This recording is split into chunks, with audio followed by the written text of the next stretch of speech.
Saudi के मशहूर सहाफी जमाल खाशोगी कत्ल मामले की तफ्तीश के लिए सऊदी पब्लिक प्रोसिक्यूटर सऊद अल मुजीब तुर्क पहुंच गए हैं। जराये के मुताबिक सऊद इस्तांबुल के पब्लिक प्रोसिक्यूटर इरफान फीदान से मुलाकात कर चुके हैं। इस मौके पर तुर्की ने सऊदी पब्लिक प्रोसिक्यूटर को 150 पन्नों का डोजियर भी सौंपा है और एक बार फिर सऊदी काउंसुलेट के घर की तलाशी की इजाजत मांगी है। सऊदी पब्लिक प्रोसिक्यूटर का इस्तांबुल दौरा उस वक्त हो रहा है जब तुर्की के सदर तैयब अर्दोगान ने सऊदी पर जांच में मदद न करने का इल्जाम लगाया था और पूछा था कि आखिर जमाल खाशोगी की लाश कहां है। वाज़ेह है कि 2 अक्टूबर को सहाफी जमाल खाशोगी का इस्तांबुल में वाक़े सऊदी काउंसिल खाने में कत्ल कर दिया गया था और इस वाक़े के बाद सऊदी अरब आलमी तनक़ीद की जद में है, जबकि सऊदी वली अहद मोहम्मद बिन सलमान ने इस वाक़े से लाताल्लुक़ी का ऐलान करते हुए मुलव्विस अफराद को सख्त सजा देने की बात कही। श्रीलंका में सियासी बहरान गहराता जा रहा है। आज श्रीलंका पुलिस ने श्रीलंका के बर्खास्त पेट्रोलियम वजीर अर्जुन रणतुंगा को गिरफ्तार कर लिया। रणतुंगा को गुज़िश्ता दिनों गोलीबारी में एक शख्स की मौत के बाद गिरफ्तार किया गया है। वहीं सदर मैत्रीपाला सिरिसेना ने बर्खास्त वजीर आजम रनिल विक्रमसिंघे को पीएम ओहदा छोड़ने का अल्टीमेटम दिया है। सदर सिरिसेना ने पार्लियामेंट को भी मुलतवी कर दिया है और आपको बता दें कि शनिचर को सदर मैत्रीपाला सिरिसेना ने रनिल विक्रमसिंघे को बर्खास्त करके महिंदा राजपक्षे को पीएम ओहदे का हलफ दिला दिया था। इसके बाद से ही नए वजीर आजम महिंदा राजपक्षे से जुड़े ट्रेड यूनियनों ने पुराने वज़रा को वजारत में दाखिला बंद कर दिया और उन्हें अंदर जाने से रोक दिया। वहीं अमेरिका, हिंदुस्तान समेत कई ममालिक ने सदर मैत्रीपाला सिरिसेना से अपील की है कि वो पार्लियामेंट का सेशन बुलाएं ताकि रनिल विक्रमसिंघे को अक्सरियत साबित करने का मौका मिल सके। इस वक्त हमारे साथ साउथ एशियन मामलों के एक्सपर्ट कमर आगा साहब फोन लाइन पर जुड़ गए। आइए उनसे बात करते हैं। सर, श्रीलंका में बर्खास्त किए गए वजीर आजम रनिल विक्रमसिंघे ने अपना ओहदा छोड़ने से इनकार कर दिया है। राजपक्षे भी पीएम ओहदा संभाल चुके हैं। अब क्या होगा? क्या श्रीलंका में कॉन्स्टिट्यूशनल क्राइसिस पैदा हो गया है? जी, एक बड़ी कॉन्स्टिट्यूशनल क्राइसिस है और मैं समझता हूं कि इसको जितनी जल्दी ये सॉल्व कर लें अमिकेबली, इस तरीके से नहीं हो चल पाएगा। अमेरिका ने भी अपील की है, भारत ने भी अपील की है और उसके अलावा दूसरे मुल्क भी करेंगे। और डेमोक्रेसी में जोर जबरदस्ती से नहीं होता, कोई काम जल्दीबाजी में नहीं होता। जिस तरीके से उन्होंने किया कि एक प्राइम मिनिस्टर को, इलेक्टेड प्राइम मिनिस्टर को आपने बर्खास्त किया और दूसरे आदमी को अपनी चॉइस का आपने कह दिया कि आज से ये होंगे। पार्टी का इलेक्शन आपने खिलाफ लड़ा, फिर आप उनको लेके आ रहे हैं। ये इसके बड़े दूरगामी नताइज निकलेंगे, मैं समझता हूं। लेकिन रनिल विक्रमसिंघे ने पार्लियामेंट सेशन बुलाने की बात कही, लेकिन सदर सिरिसेना ने पार्लियामेंट बर्खास्त कर दिया। ऐसे में क्या मुतबादिल क्या है? देखिए, अब तो बर्खास्त किया है, अब उसके बाद ये लोग कोर्ट कचहरी होगी और क्या होगा, इसी में होगा। कॉन्स्टिट्यूशनल क्राइसिस है। उन्होंने रिजाइन करने से भी मना कर दिया है और पार्लियामेंट डिसॉल्व उन्हीं ने कर दिए। प्रेसिडेंट ने ये पावर्स कितने हैं ये तो मैं नहीं समझता कि इस तरह से लीगली होगा। अब ये लोग कोर्ट जाएंगे, कोर्ट से इनको देखिए क्या रिलीफ मिलती है कल या परसों, उसके बाद ही ये मसले हल हो पाएंगे। श्रीलंका के सियासी बहरान को चीन से भी जोड़कर देखा जा रहा है और यह भी कहा जा रहा है कि चीन राजपक्षे को पीएम देखना चाहता है। आप इससे कितना इत्तेफाक रखते हैं? देखिए, राजपक्षे ही चीन की तरफ टिल्ट हुए थे। सबसे पहले राजपक्षे ही ने जो अपने ताल्लुकात थे चाइना से बढ़वाए और चाइना के साथ उन्हीं ने हम्बनटोटा में जो बड़ा पोर्ट लगा है वो भी उन्हीं की देन है। और फिर उसके अलावा वो उस पीरियड में हमारे रिश्ते भी भारत के साथ थोड़ी सी तलखी आ गई थी और वो बिल्कुल श्रीलंका को चाइना के साथ अलाइन करने की कोशिश कर रहे थे। जबकि भारत के बहुत पुराने ताल्लुकात हैं इनके साथ, श्रीलंका के साथ, तो भारत कभी ये नहीं चाहेगा, वहाँ के लोग भी नहीं चाहते, आम जनता भी चाहती है कि रिश्ते भारत के साथ बने रहें। और वहाँ पे एक बहुत बड़ा सेक्शन है हमारा उनके साथ, कल्चरल, हिस्टोरिकल, इकोनॉमिक टाइज एक दूसरे से बिल्कुल जुड़े हुए हैं जो कभी अलग नहीं हो सकते। और ये बात वहाँ पे दूसरी तरफ ये भी है कि ये लोग जो है वहाँ पे एक सेक्शन है जो भारत और चाइना की जो आपस की जो टेंशन्स हैं उनको अपने फेवर में एक्सप्लॉइट करने की कोशिश करता है। जी, लेकिन ये है कि मैं नहीं समझता कि हिंदुस्तान कभी भी इन चीजों को एक्सेप्ट करेगा और ना ही वहाँ की जनता चाहती है। और ये एक ऐसा है मसला, इन्हीं ने इसी तरह मालदीव में भी चाइना ने किया था, देखिए उसका नतीजा क्या हुआ, आम जनता उसके खिलाफ थी और अब बाद में प्रो इंडियन गवर्नमेंट वहां भी आई। दूसरी बात ये कि श्रीलंका बहुत करीब है, वहां पे बड़ी तादाद में तमिल पॉपुलेशन भी है। भारत चाहता है कि एक अच्छा रिलेशन तमिल सिन्हाला दोनों के साथ रिश्ते बना के रखता है और दोनों के साथ चाहता है, तमिल ये भी चाहते हैं हम लोग कि वहाँ की तरक्की हो और वहाँ के ऊपर बहुत से प्रोजेक्ट्स भी भारत के हैं जो चल रहे हैं। बिल्कुल, बहुत शुक्रिया कमर आगा साहब अपना वक्त देने के लिए, इस खबर पर अपनी अहम राय रखने के लिए। ये थे साउथ एशियन मामलों के एक्सपर्ट कमर आगा साहब। इधर बांग्लादेश की साबिक वजीर आजम खालिदा जिया को बदउनवानी के एक मामले में 7 साल की कैद की सजा सुनाई गई है। फैसला आने के बाद जिया की बांग्लादेश नेशनलिस्ट पार्टी के हजारों कारकुनों और पुलिस के बीच झड़प भी हुई। शेख हसीना की सख्त मुखालफत करने वाली, उनकी सख्त मुखालिफ माने जाने वाली जिया इस साल फरवरी में एक दीगर मामले में 5 साल की जेल की सजा काट रही हैं और इस मामले में भी 73 साल की जिया को कसूरवार पाया गया है। उन पर एक चैरिटी फंड के करीब $3,75,000 अमेरिकी डॉलर के गलत इस्तेमाल के इल्जाम लगे हैं। खालिदा जिया ने इन तमाम इल्जामात को सियासी साजिश करार दिया है। आपको बता दें कि जिया की बांग्लादेश नेशनलिस्ट पार्टी ने 2014 के आम इंतखाबात का बायकॉट किया था और इस इंतखाबात में शेख हसीना को जीत हासिल हुई थी।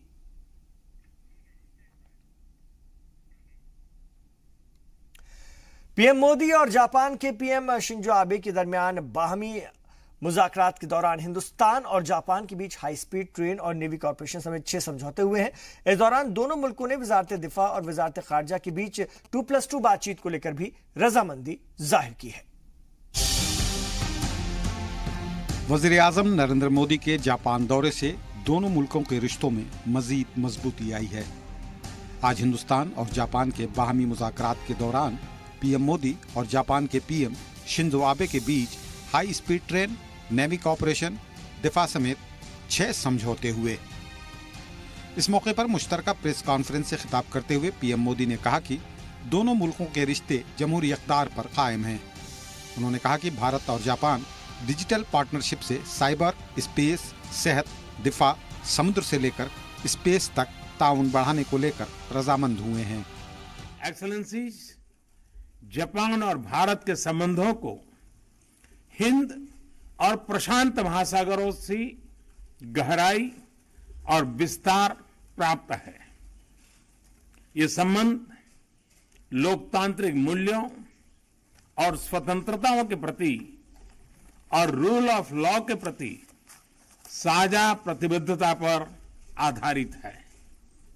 अपने संबंधों के आगामी विकास के लिए एक विशाल विजन पर कल और आज आबे सान के साथ मेरी बहुत उपयोगी बातचीत हुई है। वहीं जापान के पीएम शिंजो आबे ने कहा कि जापान और हिंदुस्तान के रिश्ते दुनिया में सबसे अच्छे और मजबूत बाहमी रिश्तों में से एक हैं। उन्होंने कहा कि पीएम मोदी कड़े फैसले लेने वाले मजबूत लीडर हैं। शिंजो आबे ने बुनियादी ढांचा, दिफा, स्पेस और साइबर शोबे में हर तरह के ताउन का भरोसा दिलाया। मैं शुरू से ही बोलता आया हूं कि जापान और भारत के संबंध विश्व के सबसे संभावनाओं से भरपूर द्विपक्षीय संबंध है। मजबूत भारत जापान के हित में है और मजबूत जापान भारत के हित में है। जापान और भारत के संबंध, क्षेत्रीय अवस्था, विश्व के मुद्दों के बारे में चर्चा की। हाई स्पीड रेलवे मेरे और मोदी जी द्वारा बढ़ावा दिए जा रहे जापान भारत का नया युग का प्रतीक है। हाई स्पीड रेलवे के अलावा दिल्ली मेट्रो, भारत के उत्तर पूर्वी क्षेत्र में पुल निर्माण इत्यादि कुल 7 ओडीए ऋण प्रदान पर अभी हमारी सहमति हुई है। जापान अपनी उच्च गुणवत्ता वाली इंफ्रास्ट्रक्चर निर्माण के माध्यम से भारत के देश निर्माण में योगदान करेंगे। मोदी ने कहा कि भारत आईटी के शोबे में बड़ी ताकत है। अगर जापान का हार्डवेयर और भारत का सॉफ्टवेयर मिल जाए तो कमाल हो सकता है। उन्होंने कहा कि भारत और जापान की हिमायत के बिना 21वीं सदी एशिया की नहीं हो सकती। मोदी ने जापानी कारोबारियों को हिंदुस्तान में सरमायाकारी की भी दावत दी। वाज़ेह है कि हिंदुस्तान और जापान के बीच हर साल $6 बिलियन की तिजारत होती है। पीएम मोदी के इस दौरे से इसमें मजीद इजाफे का इम्कान पैदा हो गया है। ब्यूरो रिपोर्ट, जी सलाम। इसराइल का फिलिस्तीनियों पर जुल्म और सितम जारी है। गाजा पट्टी में इजरायली फौज के ताजा हमले में कम से कम 3 फिलिस्तीनी हलाक और मुतअद्दिद जख्मी हो गए हैं। फिलिस्तीनी तिब्बी हुक्काम का कहना है कि इजरायली फौज ने फिलिस्तीनी ग्रुप को उस वक्त निशाना बनाया जब वो सरहदी इलाकों में मौजूद थे, और दूसरी जानिब इजरायली फौज का कहना है कि फिलिस्तीनियों पर उस वक्त बमबारी की गई जब वो सरहदी बाड़ को धमाके से उड़ाने की कोशिश कर रहे थे। फिलिस्तीनी हुक्काम का कहना है कि इसराइली बमबारी में मारे गए बच्चों की उम्र 13 और 14 साल है। आपको बता दें कि 30 मार्च 2018 से गाजा पट्टी में जारी पुरतशद्दुद मुजाहरों के दौरान इजरायली फौज की फायरिंग में अब तक 216 फिलिस्तीनी शहीद हो चुके हैं।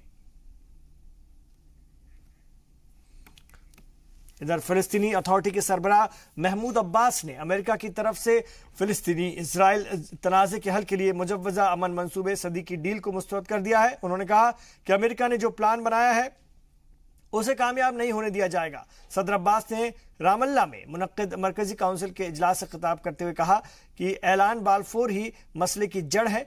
ऐलान बाल्फोर हो चुका है लेकिन सदी की डील नहीं होने दी जाएगी। वाज़ेह है कि बरतानवी वजीर खारजा आर्थर बेलफोर्ड ने 1917 में फिलिस्तीन में यहूदियों के वतन के क़याम को मंजूरी दी थी, जिसे ऐलान बाल्फोर का नाम दिया गया। महमूद अब्बास ने कहा कि फ़लस्तीनी उस वक्त नाजुक मरहले में है, आम लोगों को इस डील के बारे में बाखबर रहना होगा। अमेरिका 1-2 माह में मंसूबा पेश कर देगा, लेकिन अमेरिका और इजराइल के किसी भी साजिशी मंसूबे को कामयाब होने नहीं दिया जाएगा।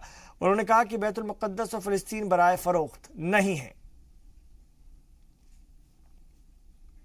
हमारे साथ इस खबर पर बात करने के लिए शौकत भारती साहब जुड़ गए हैं, जो कि मिडिल ईस्ट मामलों के एक्सपर्ट हैं। आइए उनसे बात करते हैं। सर, फलस्तीनियों पर इजरायली बमबारी जारी है। इस बीच सदर महमूद अब्बास ने कहा कि वो अमेरिका की सदी की डील को मुस्तरद करते हैं। आखिर क्या है अमेरिका का ये प्लान? शौकत भारती साहब। जी जी, मेरी आवाज आप तक पहुंच रही है? जी मैं ये जानना चाह रहा हूं आपसे कि महमूद अब्बास ने कहा कि वो अमेरिका की सदी की डील को मुस्तरद करते हैं, तो अमेरिका का ये प्लान है क्या आखिर? अमेरिका चाह रहा है कि एक तो कैपिटल ही शिफ्ट करना चाह रहा है जेरूसलम। जी, सबसे बड़ी बात है जिससे तमाम, आपको पता होगा कि टर्की के अंदर तमाम मुस्लिम ममालिक की मीटिंग हुई और सब ने इस बात को रिजेक्ट कर दिया, ठीक है, जिसकी कैपिटल ही चेंज करने की बात है। दूसरे गाजा स्ट्रिप से जिस तरह से ये लोग उनका खाना पानी बंद किए हैं और मार्च से जो प्रोटेस्ट चल रहा है और रोजाना ये जो किलिंग कर रहे हैं, तो उसके बाद अब वो भी मजबूर हो गए हैं पूरी तरीके से। और जाहिर सी बातचीत है कि उनको भी ठीक से सपोर्ट इस वक्त मिलने लगा है, जिसकी वजह से इन्होंने इनके ऊपर 50 मिसाइल जो है वो फायर किए। वजह क्या है कि आप ये देखें, इस वक्त की नेतन्याहू ओमान जा रहे हैं।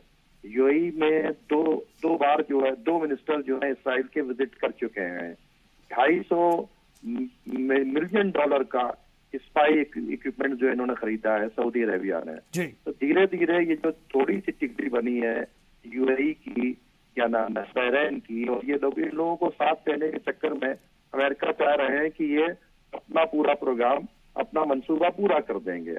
लेकिन एक बात का ख्याल रखना चाहिए कि रूलर्स हो सकता है कि अमेरिका के साथ हो, लेकिन चाहे वो अवाम यूएई की हो, चाहे सऊदीया की हो, चाहे ओमान की हो, चाहे जॉर्डन की हो, चाहे आपके इजिप्ट की हो, ये सारे के सारे जो हैं ये सब फिलिस्तीनियों के साथ हैं और फिलिस्तीनियों पर लगातार जुल्म हो रहा है। जी, लेकिन एक एक करके अरब ममालिक इसराइल के सामने सरेंडर कर रहे हैं। इजरायली पीएम ओमान का दौरा कर रहे हैं, इजराइल की कल्चर मिनिस्टर दुबई का दौरा कर रही हैं। हो क्या रहा है मशरिक वस्ता में? क्या अरब ममालिक कोई इजराइल से फिलिस्तीन का कोई सौदा करने जा रहे हैं? देखिए, असल में इन लोगों ने बेच दिया है और इसका सबसे बड़ा सबूत ये है कि हज की सिक्योरिटी जो है जी, जब इसराइल के हाथ में रही तो उसके बाद बचा क्या? और ये सब 2012 से कंटिन्यू चल रहा है, ठीक है। ईरान पर अटैक करने के लिए सऊदी अरब ने इनको अपनी एयर स्ट्रिप दे दी है, क्या नाम है, इसराइल को भी यूज कर सकते हैं ईरान के ऊपर अटैक करने के लिए। दूसरी बात, अभी कंटेरा वगैरह में जितने भी वेपन्स पकड़े गए हैं वो सारे के सारे इसराइली हैं। सीरिया के अंदर पूरा सब कुछ जो है इन्होंने प्लान, सीरिया डिस्टर्ब भी इस वास्ते किया गया कि इसराइल को जो फिलिस्तीनियों को मदद पहुंच रही थी गोलान हाइट्स से या सीरिया से जो भी फिलिस्तीनियों को मदद पहुंच रही थी उसको रोका जाए। ये गेम ऑफ ग्रेटर इजराइल है जिसके ऊपर यूएई, और जॉर्डन और ये सब के सब मिलकर सऊदी अरब के साथ में काम कर रहे हैं, लेकिन अवाम इसको जो है बर्दाश्त नहीं करेगी। ठीक है, और ये ख्वाब पूरा नहीं हो पाएगा। बहुत शुक्रिया आपका इस पूरी बातचीत के लिए शौकत भारती साहब, मिडिल ईस्ट मामलों के एक्सपर्ट हमारे साथ फोन लाइन पर थे। इधर ब्राजील में इंतहाई दाएं बाजू के रहनुमा जियर बोल्सोनारो को ब्राजील का नया सदर चुन लिया गया है। इंतखाबी नतीजों के मुताबिक बोल्सोनारो को 55.13% वोट हासिल हुए, जबकि उनके हरीफ बाएं बाजू के फर्नांडो हद्दाद को 44.87% वोट मिले।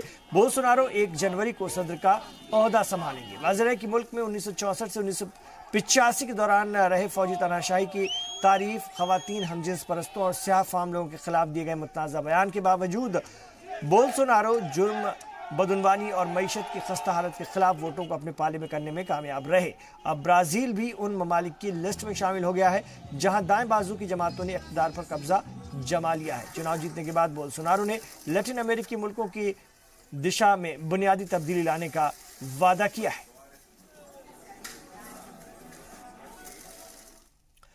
जर्मन सूबा हेसे में गुज़िश्ता रोज हुए इंतखाबात में चांसलर एंजेला मार्केल की जमात क्रिश्चियन डेमोक्रेटिक पार्टी को माजी में मुकाबले में कहीं कम वोट मिले हैं। मरकज में उनके साथ इत्तेहादी हुकूमत में शामिल जर्मनी की दूसरी बड़ी जमात इस हार के बाद एंजेला मार्केल ने अपनी जमात सीडीयू की क़यादत छोड़ने की पेशकश कर दी है और सोशल डेमोक्रेटिक पार्टी को भी ऐसी ही सूरत हाल का सामना है। इतवार के रोज हुए इंतखाबात में हालांकि चांसलर मार्केल की जमात सीडीयू अब भी 27% वोटों के साथ सबसे आगे है, ताहम गुज़िश्ता इंतखाबात के मुकाबले कम है।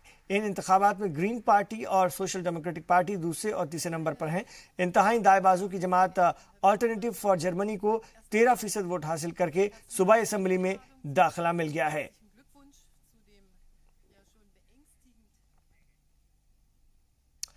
बरतानिया के वजीर खजाना फिलिप हेमोंड ने कहा है कि मुल्क को ब्रेग्जिट और नो ब्रेग्जिट दोनों ही सूरत हाल के लिए तैयार होना होगा।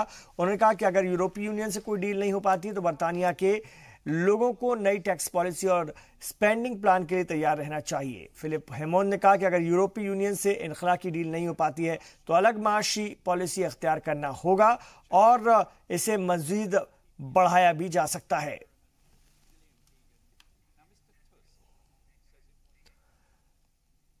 शुमाली कोरिया के लिए अमेरिका के खुसूसी एलची स्टीफन बिगन कोरियाई जजीरे को जौहरी हथियारों से पाक करने और जनूबी कोरिया के साथ बाहमी ताल्लुकात को फरोग देने के लिए सोल पहुंच गए, जहां पर उन्होंने मुख्तलिफ जनूबी कोरियाई ओहदेदारों से मुलाकात की। इस मौके पर बीगन ने कहा कि अमेरिका और जनूबी कोरिया का मुश्तरका हदफ कोरियाई जजीरे में 70 बरस से जारी कशीदगी का खात्मा है। उन्होंने कहा कि शुमाली कोरियाई डीन्यूक्लियराइजेशन की तरफ बढ़ रहा है और जल्द ही अमेरिकी सदर और शुमाली कोरिया की लीडर किम जोंग के बीच दोबारा मुलाकात होगी। आपको बता दें कि हालिया कुछ अरसे में जनूबी कोरिया की जानिब से शुमाली कोरिया के साथ बातचीत के अमल में काफी पेशरफ्त हुई है। इंडोनेशिया में एक हवाई जहाज हादसे का शिकार हो गया जिसमें कि सभी 189 लोगों के मारे जाने का खदशा है। ये प्लेन जकार्ता से पांकल पिनांग शहर जा रहा था।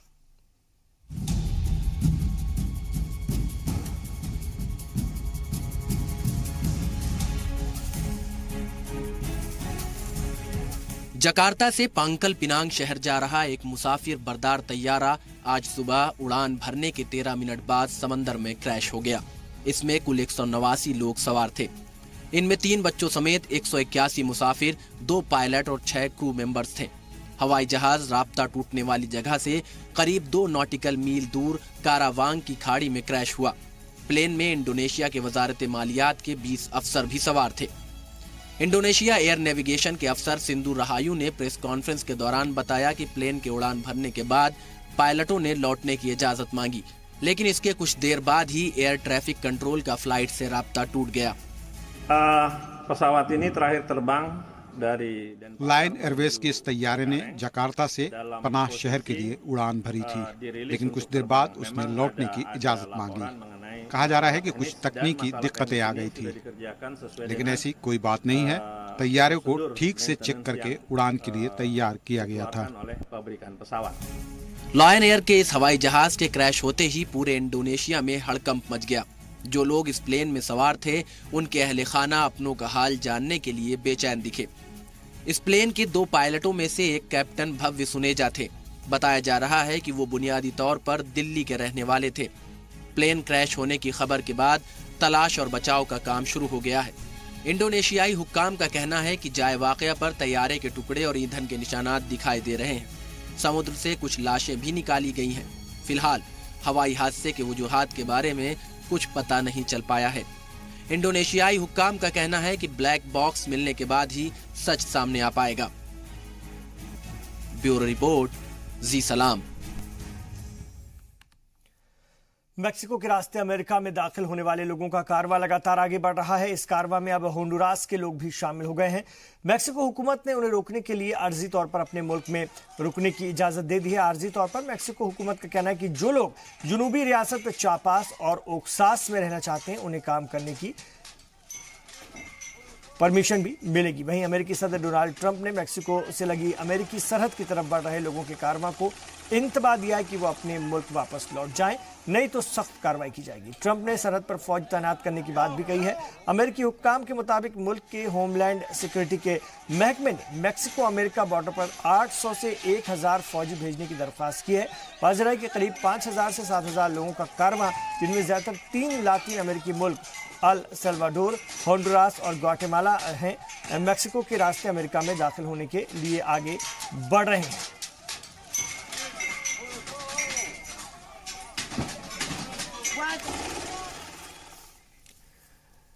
जापान की एक राजकुमारी अयाको टोक्यो के मंदिर में एक आम शहरी के साथ अज़दवाजी रिश्ते में बंध गई। राजकुमारी अयाको सम्राट के भाई की 28 साल की बेटी हैं और राजकुमारी ने शिपिंग कंपनी निप्पन यूसेन में काम करने वाले 32 साल के एक केई मोरिया से शादी की है और इसकी वजह से उन्हें अपना शाही दर्जा भी छोड़ना पड़ा। आपको बता दें कि शाही खानदान में शाही खवातीन राजशाही का हिस्सा बन जाती हैं, लेकिन आम लोगों से शादी करने वाली लड़की शादी के बाद खानदान से बाहर हो जाती हैं। लेकिन राजकुमारी अयाको ने अपना प्यार पाने के लिए सब कुछ छोड़ दिया है। अयाको और केई मोरिया की मुलाकात 1 साल पहले हुई थी। मुलाकात के बाद दोनों ने शादी करने का फैसला किया। इसके बाद 12 अगस्त को दोनों ने सगाई और आज यानी कि 29 अक्टूबर को शादी के बंधन में बंध गए।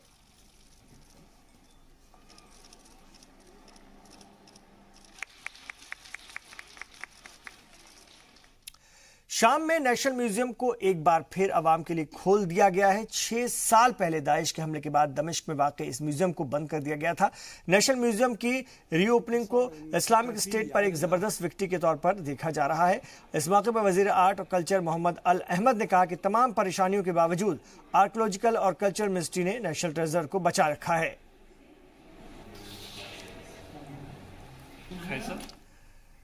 तो इन तमाम खबरों पर नाज़रीन हमारी नजर बनी हुई है। वर्ल्ड न्यूज में भी इतना ही। जी सलाम पर खबरों का सफर जारी है।